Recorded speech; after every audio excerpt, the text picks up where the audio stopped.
안녕하십니까. 부방대 연구원 K입니다. 지금부터 데이터로 검증하는 선관위와 대법원의 부정선거와 관련돼서 말씀드리겠습니다. 지금 주류 언론들은 자유와 공정과 평화와 평등, 더불어 행복한 일상 등을 이야기하고 있습니다. 부정선거에 대해서는 절대로 이야기하지 않죠. 하지만은 지금 현실의 세계는 초안전이 벌어지는 부정선거와 국민 주권의 침탈, 그리고 넥스트 홍콩 부정선거와의 전쟁이 이루어지고 있는 현실입니다. 제가 분석하는 것은 수도권 사전투표 부정선거 분석으로서 양당체제 모델 시뮬레이션 결과치를 비교 분석하는 겁니다. 순서는 미국 대선 분석, 두 번째, 한국 부정선거 유무 논란의 핵심인 단일 모집단 여부 문제, 그리고 양당체제 모델의 개요, 그리고 수도권 21대 총선 사전투표, 8대 지방선거 수도권 사전투표, 20대 대선 사전투표, 22대 총선 수도권 사전투표를 분석하고 선거관리위원회와 대법원의 붕괴로 인한 국민주권 상실에 대해서 논하고 결론을 내도록 하겠습니다. 첫 번째, 미국에서 2020년도 대선에서 부정선거가 있다라는 분석을 한 분이 있습니다. 그분이 닥터 시바 아야두라이라는 분인데 14세에 최초로 이메일을 코딩하고 특허권을 보유한 사람입니다. MIT에서 풀브라이트 장학생으로 4개의 학위를 받은 과학자이자 엔지니어자 발명가이자 교육자입니다. 이분이 연구하신 부분들을 사전 요약하면요, 미시건주의 주요 3개 카운티 오클랜드, 매콤, 켄트의 분석 결과에 트럼프의 득표가 최소한 13만 8천 표 이상 축소되었더라 라는 것이고, 그것은 6만 9천 표가 트럼프가 감소하면서 그게 바이든에게 옮겨갔다. 3개 카운티에서 트럼프를 찍은 6만 9천 표가 바이든에게로 이전, 표갈이 됐다는 겁니다. 트랜스퍼 됐다고 하는데, 이런 트랜스퍼는 컴퓨터 알고리즘에 의해서 이루어졌는데 공화당 지지가 증가하는 선거구일수록 점증적으로 더 많은 표를 트랜스퍼 시켰다는 겁니다. 이제 미국에는 두 가지 종류의 선거가 있습니다. 정당에 일괄 투표하는 거. 그러니까 나는 공화당에 투표할래. 그러면 공화당 관련된 후보들이 한꺼번에 다 마킹이 되는 거고요. 개별 후보 투표는 나는 공화당은 별로고 내가 좋아하는 후보들이 있으니까 개별 후보에게 투표할게. 트럼프에게 투표할게. 바이든에게 투표할게. 뭐 이렇게 되는 겁니다.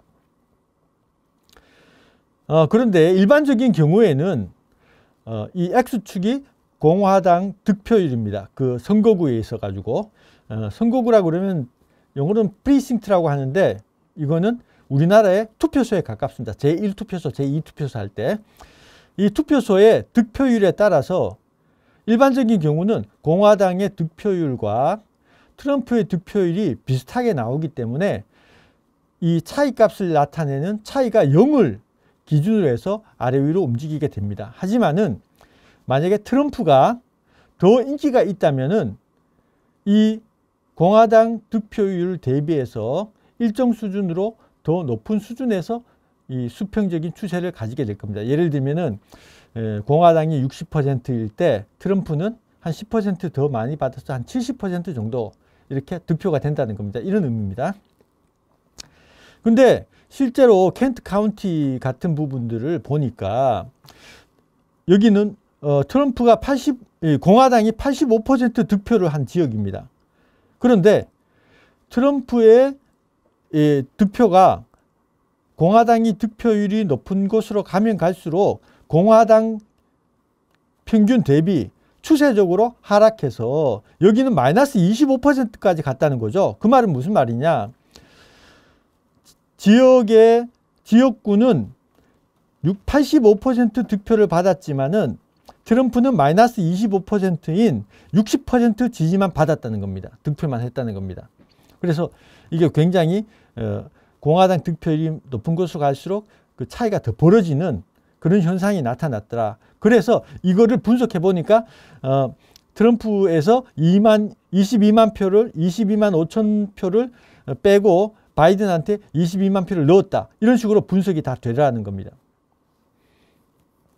그래서 뭐 지금 여기는 간단하게 결론만 내기 때문에 다른 여러 분석들은 상략하고요. 결론적으로 이분은 미국의 현재 선거 시스템 하에서는 투표와 개표, 인풋과 아웃풋이 모두 검증 불가능하다. 그렇기 때문에 개선을 해야 되는데 어떻게 해야 되느냐? 영구 유권자 등록 카드를 마련해야 된다. 저희들은 이제 한국은 신분증이 있잖아요. 주민등록증. 미국에는 그게 없습니다. 그래서 영구 유권자 등록 카드가 있어야 되고 모든 프로그램은 소스를 공유해야 된다. 뭐 표갈이나 이런 것이 있는지 없는지 확인해야 된다는 겁니다.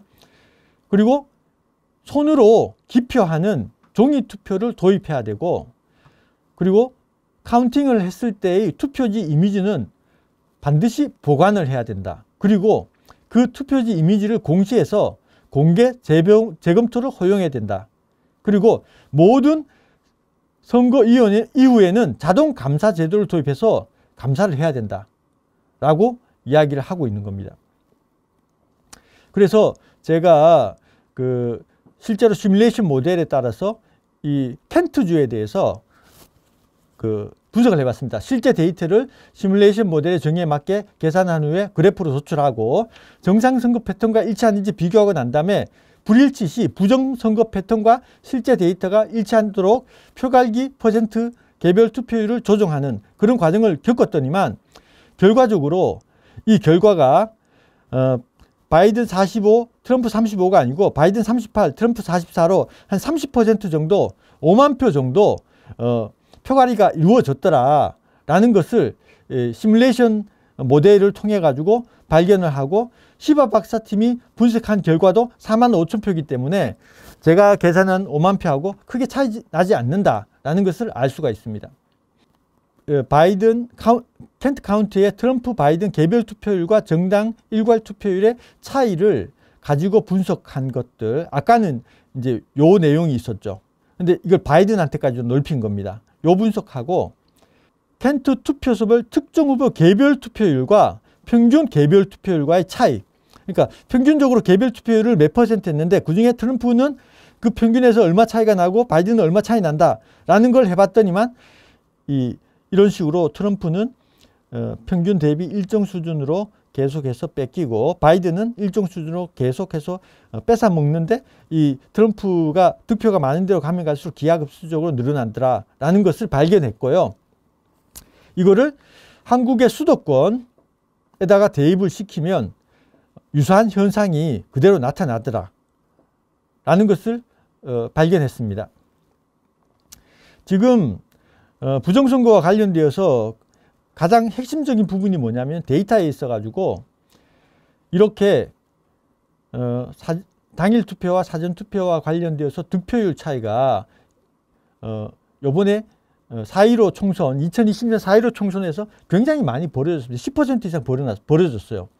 이것과 관련되어서 기존에 박승현 통계학회 회장 하셨던 서울대학교 명예교수 같은 경우에는 전체 유권자는 하나의 모집단이다. 사전투표, 당일투표 그룹의 표심이 현격하게 차이 날 수가 없다. 그 말은 무슨 말씀이냐면은 이렇게 차이 난 거는 자연적인 상태에서는 이루어질 수 없는 거기 때문에 이게 부정선거의 증거다. 라고 이야기를 하는 것이고 초대 중앙선거 여론조사 공정심의위원장을 지낸 김영원 숙명여대 통계학과 명예교수 같은 경우에는 이분은 여론조사 공정심의위원장 하셨던 분이죠. 그러니까 선관위하고 좀 인연이 있다고 봐야 되는데 사전투표는 본투표의 표본이 아니라 또 다른 모집단으로 큰 수의 법칙을 잘못 적용했다. 박승현 교수님 당신이 틀렸습니다. 그렇게 이야기를 한 겁니다. 경찰에서도 사전투표 자체가 표본 아닌 모집단인 만큼 별도의 모집단인 거죠. 모집단이 두 개다.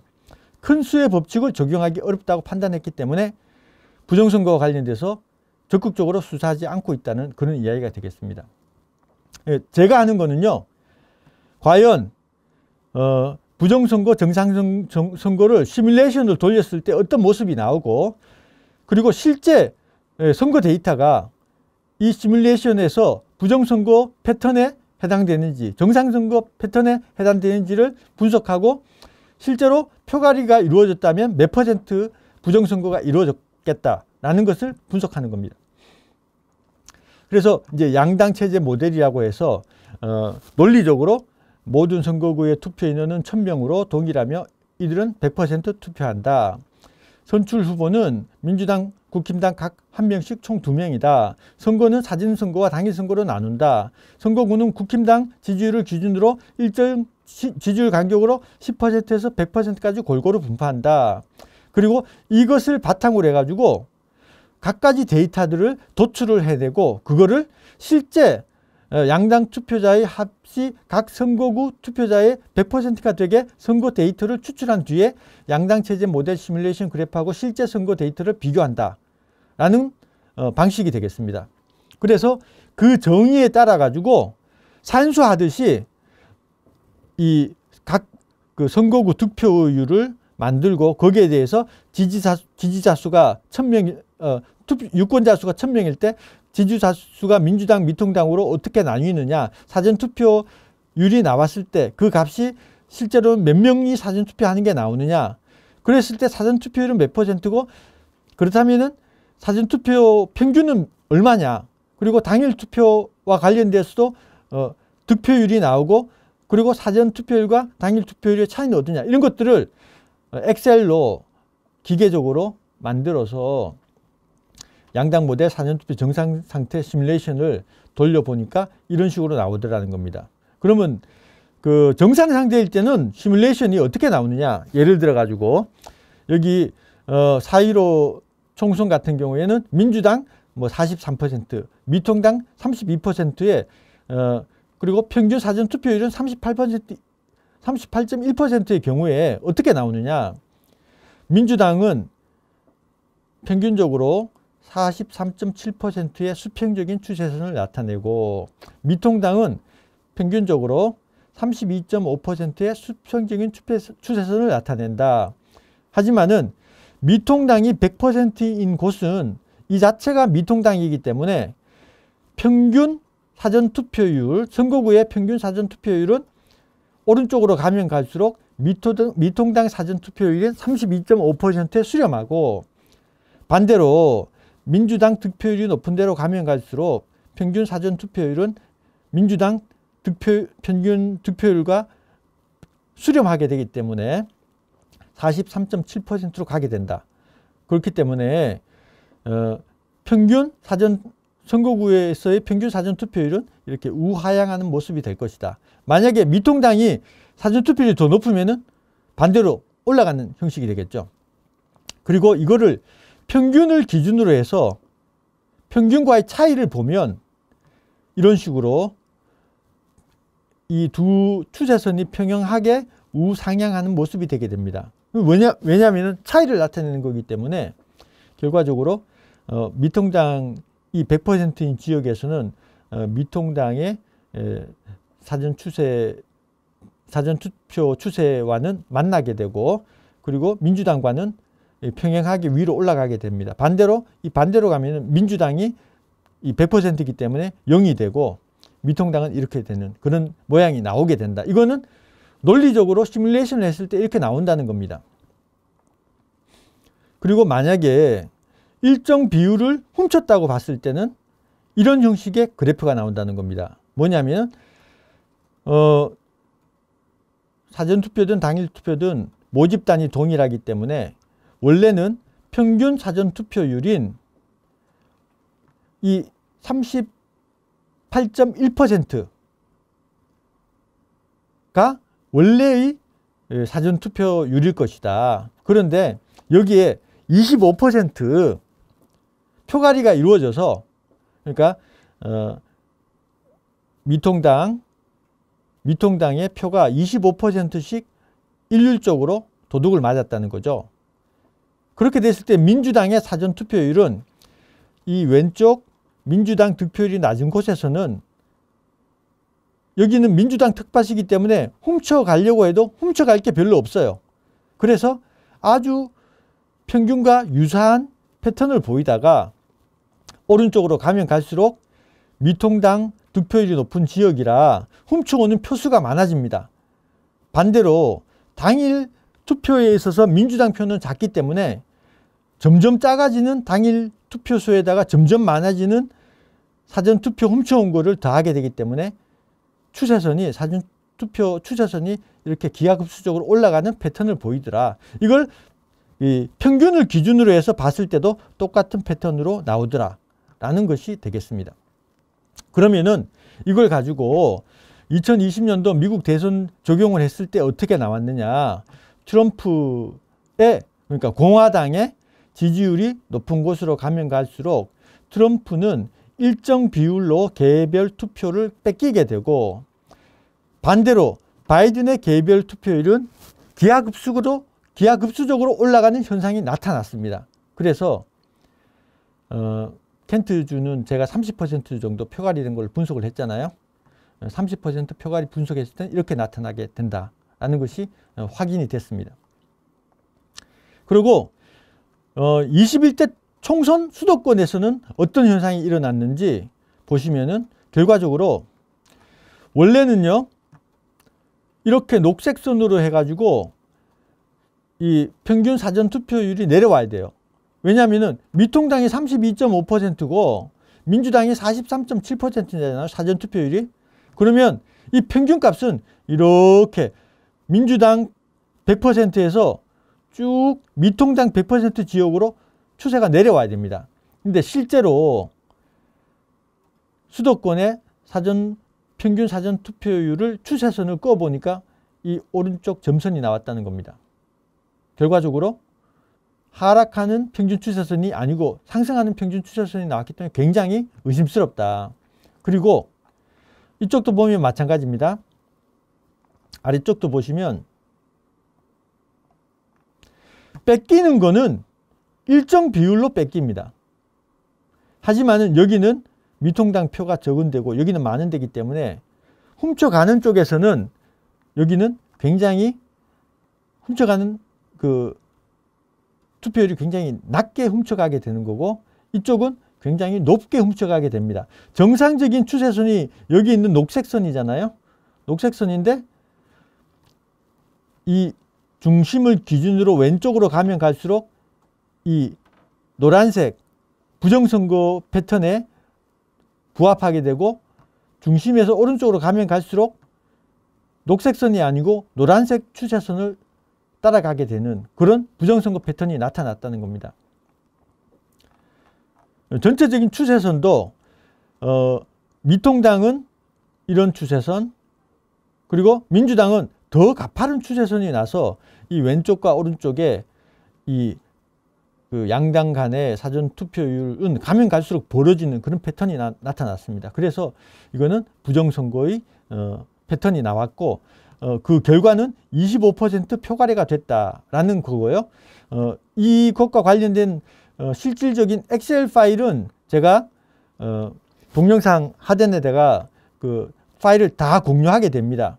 그렇지만 여기서는 간단하게 발표를 하는 것이기 때문에 25% 표가리로 분석을 했을 때 결과적으로 정상선거일 경우에는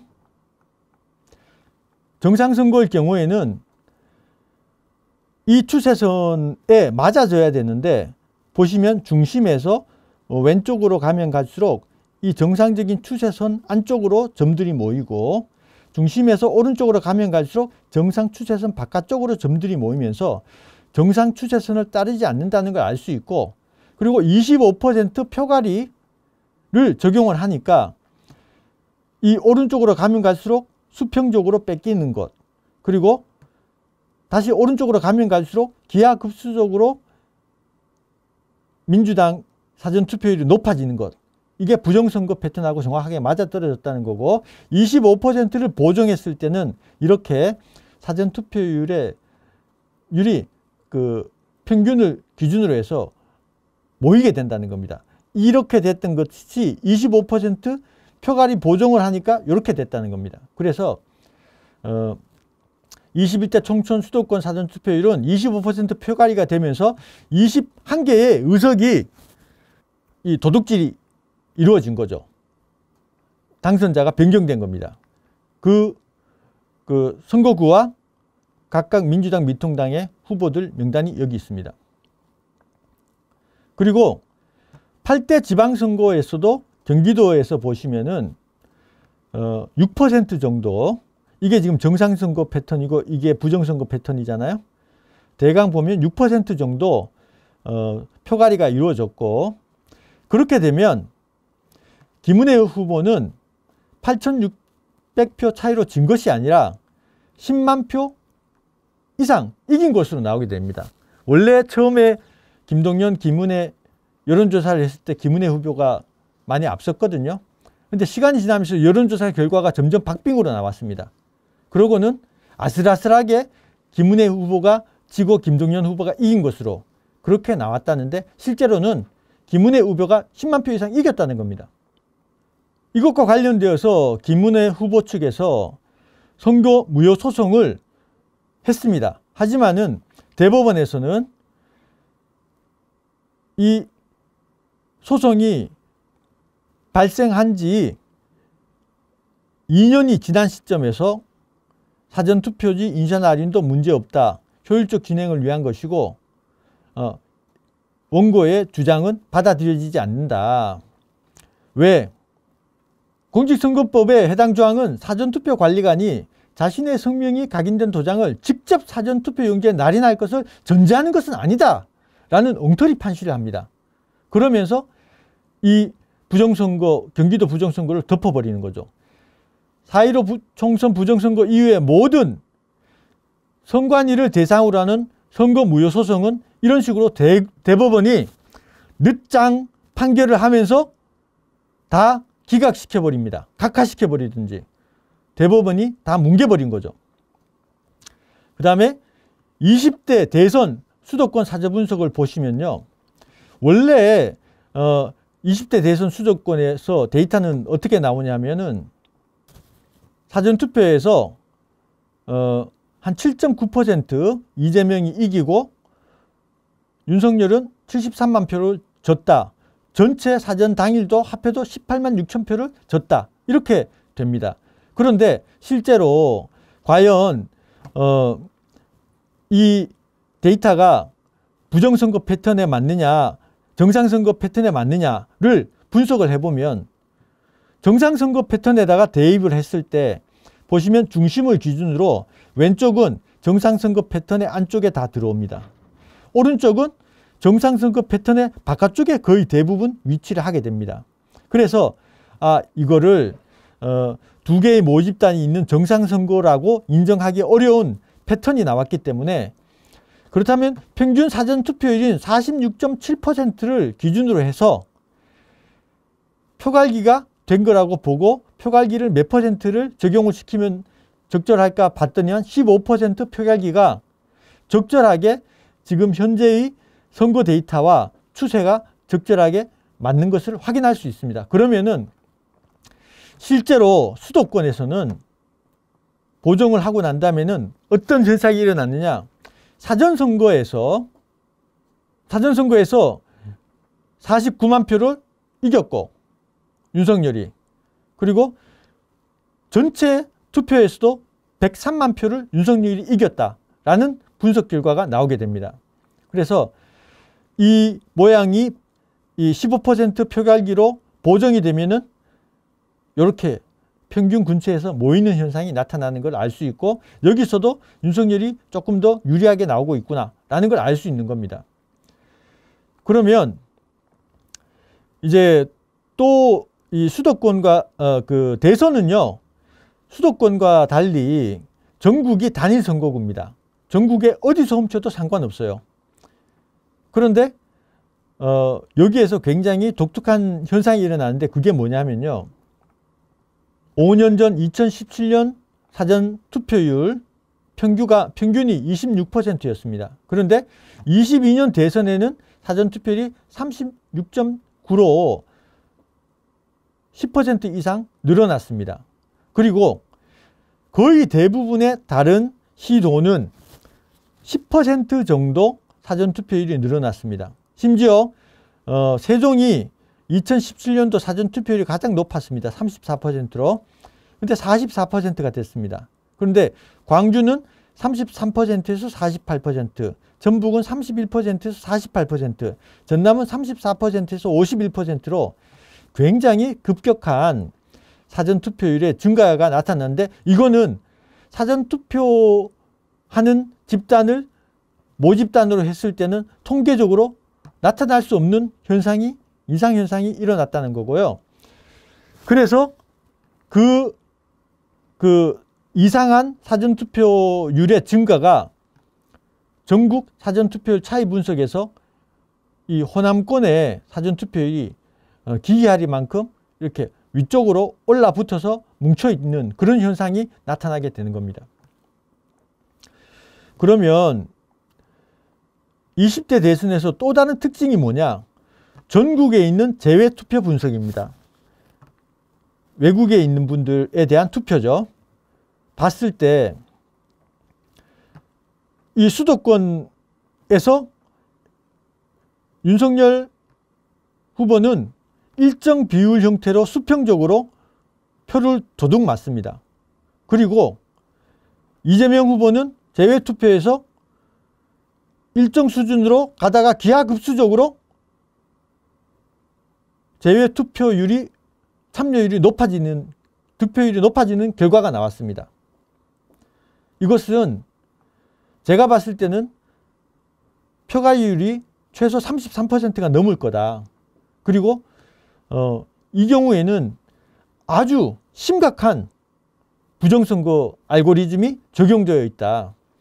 이 정도의 왜곡이라면은 재외투표는 그 제도가 의심스럽다. 이거는 부정선거를 위한 제도일 뿐이다. 라는 결론을 내리게 됩니다. 그래서 20대 대선 전국 사전투표 분석을 진행해 본 결과 표가리는 전국적으로 봤을 때 대략 13% 정도가 이루어졌을 거다. 그렇게 됐을 때 윤석열은 실제로 224만 주 차이로 가까스로 이긴 게 아니라 240만 주 정도 차이로 7.2% 이재명 대비 많은 득표를 하면서 이겼다라는 분석을 할 수 있습니다. 그리고 22대 총선의 경우에도 수도권 사전투표 분석에서 표가리가 여기 보시죠. 정상선거라고 봤을 때, 두 개의 모집단이라고 봤을 때 정상선거 패턴에 이게 맞아 들어가느냐 봤을 때 정상선거 패턴 추세선에서 중심을 기준으로 왼쪽으로 봤을 때는 정상선거 패턴의 안쪽에 점들이 모이고, 중심을 기준으로 오른쪽으로 가면 갈수록 정상선거 패턴 바깥으로 이 점들이 나가게 되면서 결국 이 두 점들의 차이가 이것과 비교해서 2배 정도 가까이 차이가 나는, 그래서 이거는 도저히 정상선거라고 볼 수 없다. 그러면은 22% 표갈기를 했을 때는 보시다시피 미통당은 일정 수준으로 뺏기고, 그 다음에 그것이 미통당이 아니죠. 국힘당은 그것이 민주당 표에 있어서는 기하급수적으로 훔쳐가는 그런 표갈이 패턴이 나타났더라. 그리고 이것을 보정하게 되면 이런 모양이 나타난다 라고 되는 겁니다. 그래서 이 부분과 관련되어서 제가 이걸 보정을 했을 때 22개의 의석이 바뀌게 되었고, 그 선거구와 당사자명은 여기에 나와 있습니다. 만약에 이게요 22%가 아니고 30%가 되잖아요.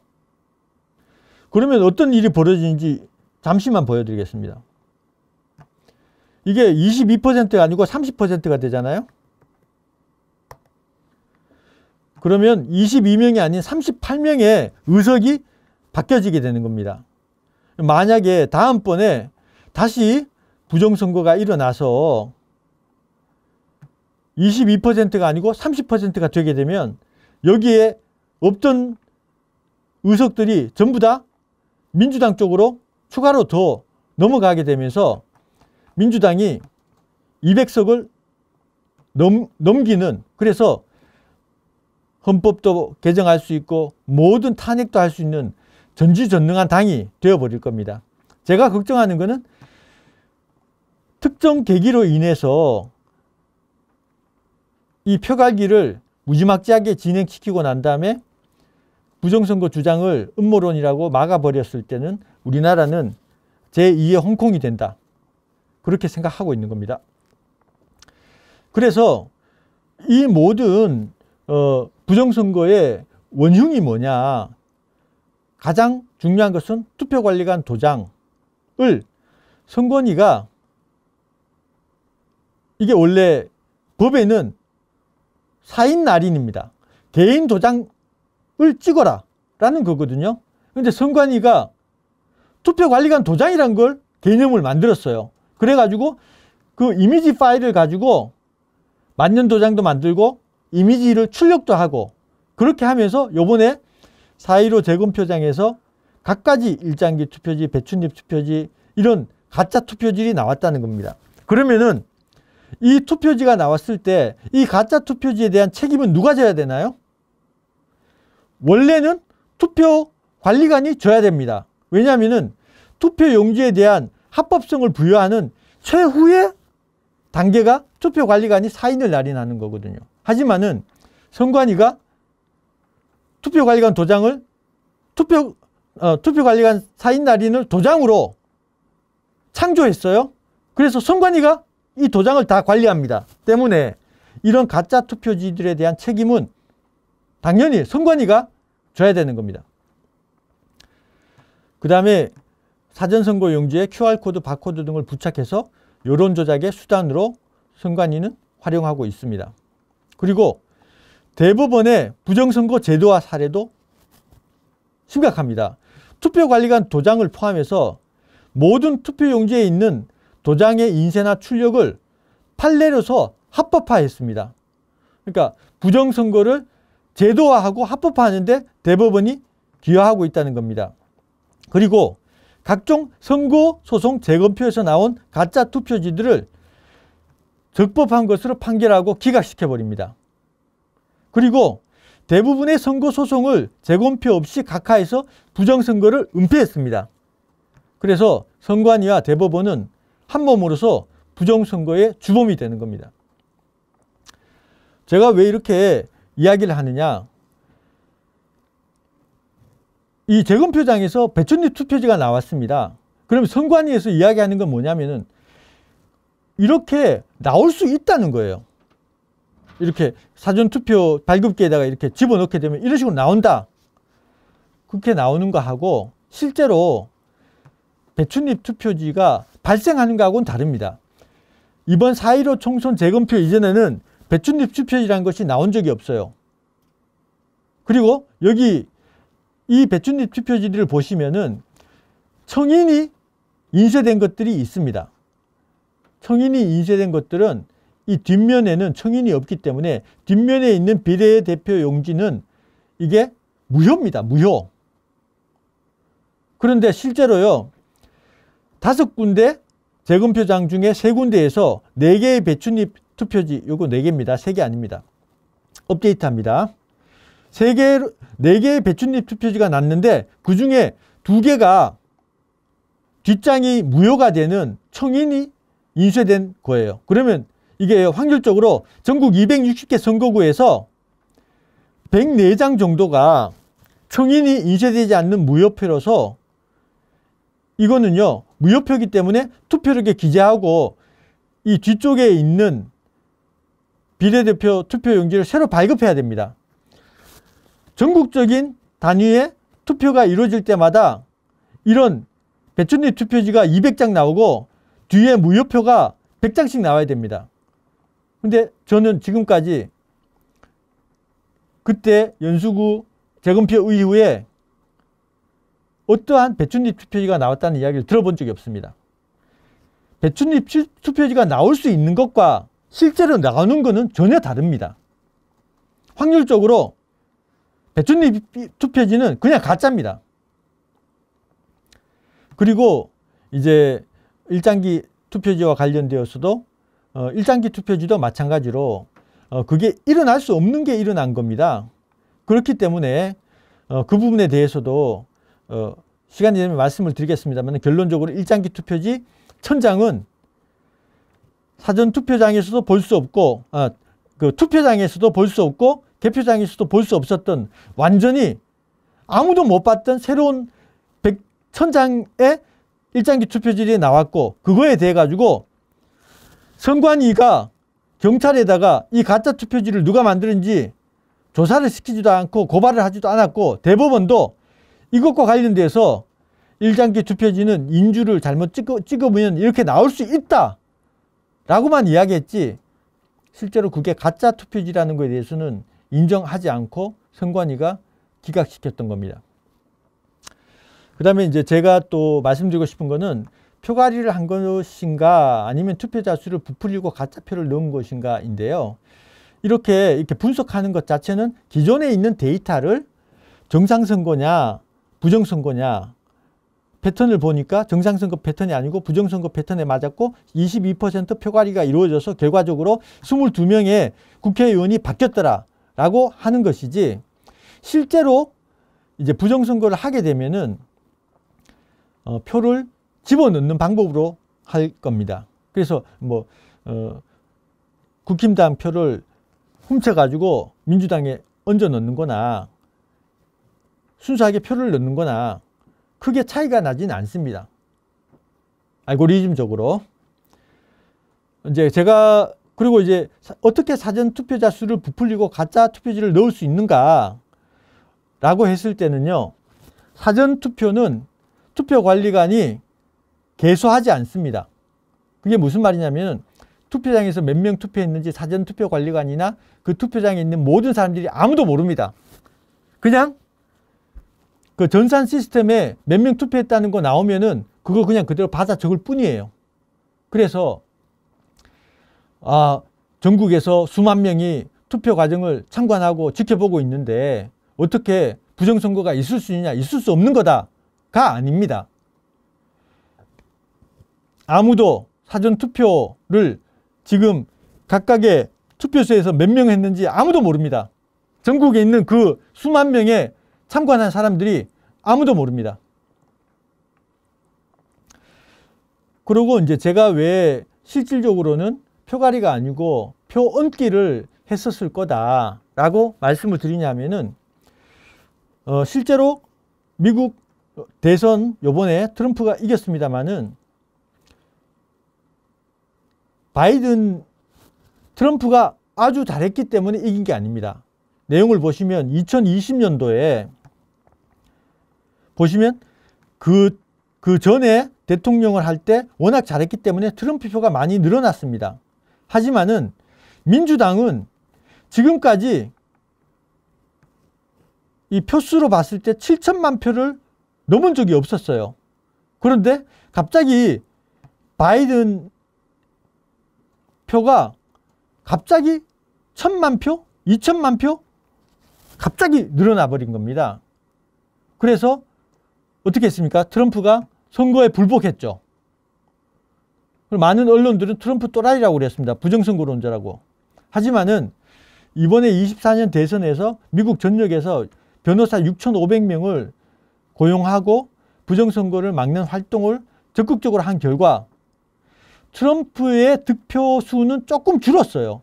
하지만은 바이든의 가짜표가 정상으로 돌아오면서 트럼프가 압승을 하게 된 겁니다. 그래서 미국 대선은 결과적으로 가짜표가 없어지면서 트럼프가 승리하게 됐다. 트럼프가 부정선거라고 주장한 것은 전적으로 옳은 이야기다. 같은 논리가 한국에서도 적용될 수 있고, 저는 한국에 만약에 앞으로 사전투표제는 없어져야 되겠습니다만은 사전투표에서 투표관리관 도장이 법대로 투표관리관 개인 사인으로 적용되면서 가짜표를 넣을 수 있는 상황이 제거가 된다면 대한민국 선거에 있어서 사전투표율은 상당히 낮아질 거다. 그렇게 생각하고 있습니다. 여기 있는 게 이제 통합명부 시스템에 있는 투표 현황이거든요. 그냥 이거 보고 적습니다. 사전투표관리관이 개인적으로 카운팅해서 우리 투표소에서 몇 명이 투표했다. 본인이 모릅니다. 선관위에서 정해주면 그걸 적습니다. 실제로 저희 부방대에서 사전투표지 개수지를 만들어가지고 대구 남구 대면 구동에서 아침 8시 10분에 99명이 사전투표, 관내 사전투표 한 걸로 확인했습니다. 그런데 선관위 통합선거정보시스템에 보니까 137명이라고 된 거예요. 이렇게 개수된 것과 실제 그 선관위 시스템에 있는 사전투표 숫자가 많이 달랐다는 겁니다. 결론입니다. 데이터에 있어서 대한민국 사전선거는 단일한 모집단에 의해서 발생한 알고리즘 투표 바꿔치기 부정선거입니다. 이거는요, 대한민국 사전선거 부정선거는 확정입니다. 확률적으로 부정선거가 아닐 수가 없습니다. 그리고 선관위는 사전투표한 국민들의 투표 성향을 이용해서 여론 조작을 하고 목표 투표 결과를 위한 알고리즘을 사전투표에 적용해서 투표자 수와 결과를 조작하고 자신이 창조한 투표관리관 도장을 활용해서 수백만 표의 가짜 투표지를 만들고 있습니다. 그러면은 누가 국민주권을 침탈한 반국가 세력인가? 선거관리위원회, 선관위 여론조사심의위원회, 대법원, 부정선거로 당선된 공직자들, 부정선거를 은폐하고 부정선거를 주장을 음모론으로 규정하는 주류 언론, 부정선거에 직간접적으로 가담한 국내의 공조 세력들. 그러면 어떻게 해야 될까요? 대만과 같은 투명한 선거 제도를 가지지 않는 한 제2의 홍콩은 대만이 아니라 대한민국이 될 것입니다. 다음 대선 이전에 선관위와 여론심의위원회를 혁파하고 투명하고 공정한 새로운 선거 제도를 마련해야 됩니다. 윤석열 대통령이 부정선거, 국권침탈, 반민주 세력들을 척결하고 새로운 선거 제도를 마련할 때까지 싸워나가야 되는 겁니다. 제가 봤을 때 제2의 홍콩은 깨끗하고 투명한 선거 제도를 가지고 있는 당일 투표, 현장 개표를 가지고 있는 대만이 아니라 부정선거 제도를 그대로 유지한 채로 결과적으로 부정선거 카르텔에 국민주권이 완전히 뺏기는 대한민국이 제2의 홍콩이 될 가능성이 가장 큽니다. 아까 30% 바꿨을 때 숫자 확확 늘어나는 거 보셨잖아요. 제가 이런 주장을 하는 것은 데이터에 기반한 것이고 그 모든 데이터 자료는 여기 QR코드하고 이 구글 폴더에 다 있습니다. 모든 데이터 자료가 오픈되어 있고 그리고 이것과 관련돼서 본인이 스스로 검증을 해보시면 좋겠습니다. 자료가 데이터가 좀 많지만은 노력하면은 또는 뭐 이쪽에 데이터 사이언스를 하시는 분들이나 통계 쪽에 계신 분들은 충분히 논리성이나 증명을 개인적으로 평가를 내릴 수 있다고 생각합니다. 대한민국 부정선거는 확정이고 그 주범은 선관위와 대법원이고 제2의 홍콩이 되지 않기 위해서는 부정선거 세력들, 반민주 세력들을 척결해야 됩니다. 감사합니다.